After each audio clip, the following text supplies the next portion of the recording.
Hey Scrappy friends, it's Audrey back with another fall layout today. So for today's page, I am really going to focus on using up all of my fall stamps. Well, not all of them. I have a lot of different fall stamp collections. I don't stamp nearly enough, so I wanted to break up my stamps and really highlight those today. So I'm also going to work with some distress oxides. I love the colors and the depth of color that they add to a page and just how they react with the water, so I'm going to play around with these. I'm just using a stamping block and I'm stamping different colors of ink on my block, and then I'm spritzing my block with a little bit of water and just kind of mushing it into the page.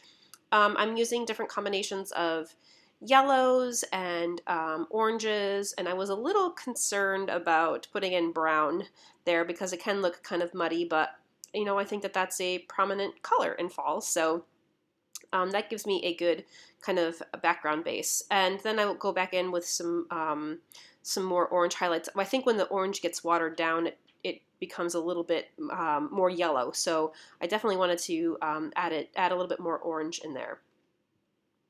I am also just, you know, I'm trying to make a background that kind of looks like trees in the fall. So obviously they have brown and yellow and oranges, and they oftentimes still have a little bit of green, especially in early fall. So I'm going to go back in with just a few green highlights as well. And these colors, by the way, when you see my photo, you'll see how I got inspired by these colors and the colors of the tree. And actually the colors in my photo in general, the way the colors are arranged, are kind of inspired this whole design. So I'm going to go back with this citron and add in little highlights of the citron color. This citron color I think works for every single season. I love it in my Christmas pages with red and pink, and I love it in my fall pages, like as you can see here. In my summer pages, it's a great highlight, and spring, of course, that is the color of spring. I'll go back in with a few brown splatters, and now that has dried. And you can see in my photo there that most of the trees there are green and kind of green, yellowish, and brown, and then there's that one pop of kind of a reddish purple tree in the middle. In the middle. So that's what I'm kind of using as my inspiration. So I started with, what color is this? Antique linen, the Distress Oxides, and it was a little too light, but I kind of liked that. I kind of liked that the leaves kind of blended into the background again. So I'm going to go over the background with the same colors that I used to make the background. And I'm just stamping different shaped leaves here. I don't remember where this leaf set, this stamp set is from. I think if you scroll back in the video a little bit, you'll see the packaging. I can't recall. I know one of them I use is close to my heart, but I don't think it's this one. And again, I'm just going back over with a couple different leaf shapes. I'm mostly using the oak leaves and kind of the I don't know if it's a birch tree or something like that, and then maple leaves. So I decided to go a little bit bold because I really did want to focus on the shape of these leaves, and I love these outlines, these leaf outlines, and they're just so intricate and perfect. I especially love these maple ones, so I'm going to stamp right with black.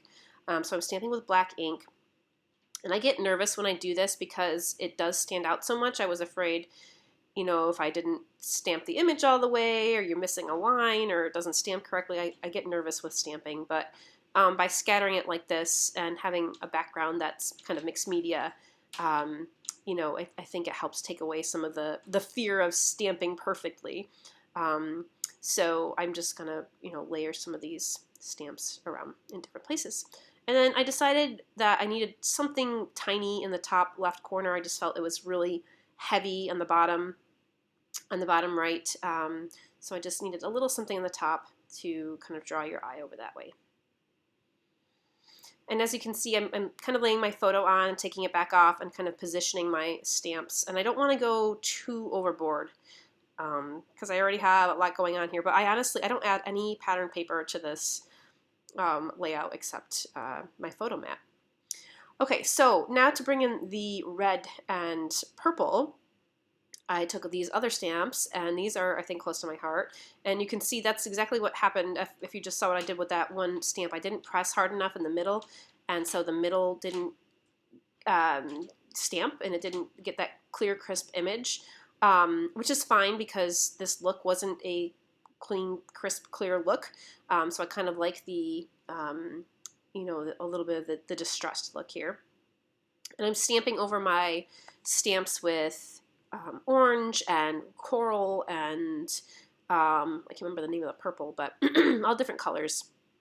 Trying to blend them a little bit, but yeah, in different shapes and different sizes. And I think I only go with these 5. I think I only make 5 leaves. I think in retrospect I probably should have made a few more, but this leaf set also comes with the veins too, so I'm stamping the veins in kind of a light brown, and I love the way that these come out. It's so pretty. And then I will go through after I finish stamping these, and I'm going to fussy cut out each of these leaves by hand. It doesn't take too long. It actually goes pretty quickly. And with a shape like this, you don't have to be perfect because nobody's going to know what the perfect shape is supposed to look like, so it's fine. So I love that red and purple contrast against the yellow and green background. I just think it really pops. And I'm just going to layer those leaves around the photo.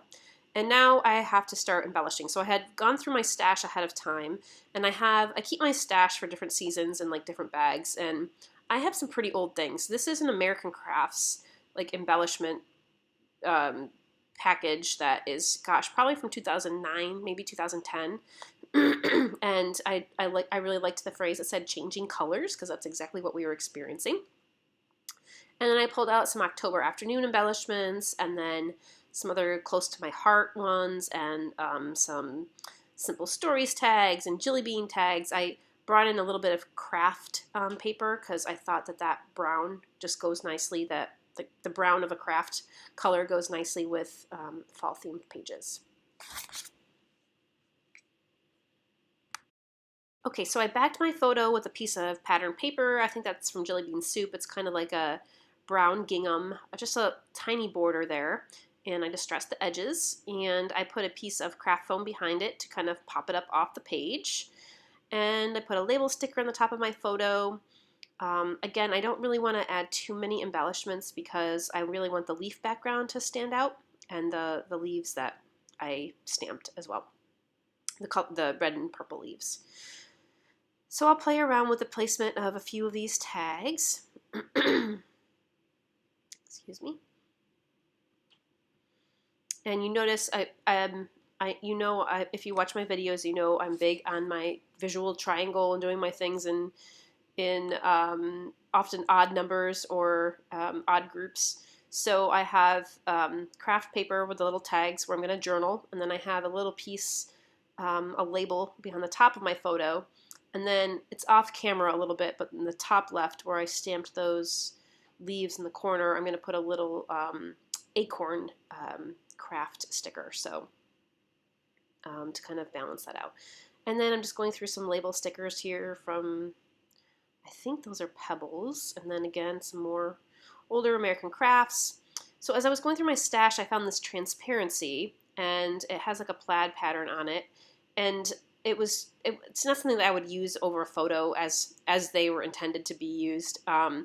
So I felt like I needed something else red on the left of the photo. So I thought that little transparency there brought in some of that red, which is kind of a good contrast. And I liked that you could see the leaves underneath it because it was a transparency. So yes, you know, it brings in some color, but it also lets you still see the leaves there. So I'm glad I added that little bit in.